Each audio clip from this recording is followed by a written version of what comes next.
HM घाटमाता news.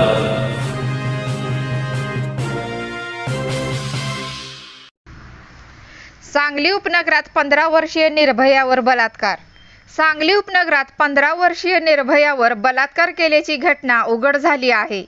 हा बलात्कार रेकॉर्डवरील गुन्हेगार संजय प्रकाश माने वय वर्ष 35 राहणार चिंतामणी नगर झोपडपट्टी याने केला आहे, असे पीडित मुलीने संजय नगर पोलीस ठाण्यात दिलेल्या तक्रारीत म्हटले आहे।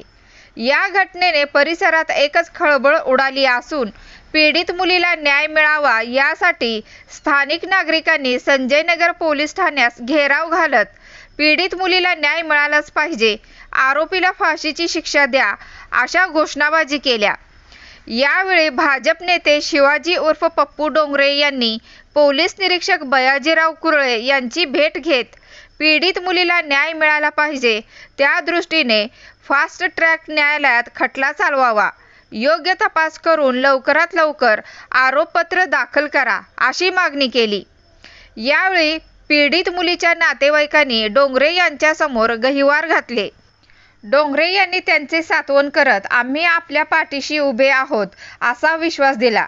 दरम्यान डोंगरे यांनी पीडित मुलीच्या घरी जाऊन त्यांच्या घरच्यांशी भेट घेतली, त्यांना दिलासा दिला आहे।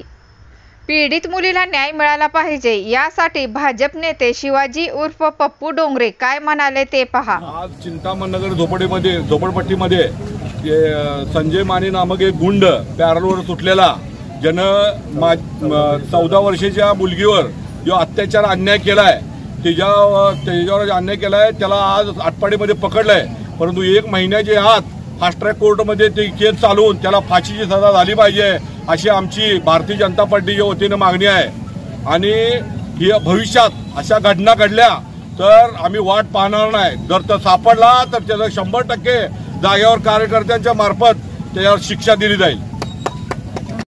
सर तिथे व्हिडिओमध्ये दबाव घेतलेला आहे आणि आता पंचनामा लिहिलेला आहे। साहेबांनी सांगितलं जागेवर जाऊन पंचनामा करून त्याच्या केस जास्तीत जास्त लवकर कोर्टात पाठवून त्याच्यावर सजा आम्ही करायला आम्ही प्रयत्न करतोय असं आश्वासन त्यांनी दिलेलं आहे।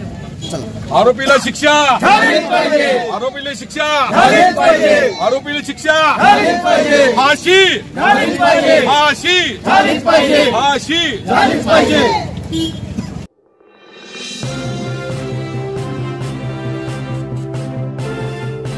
HM घाटमाता news.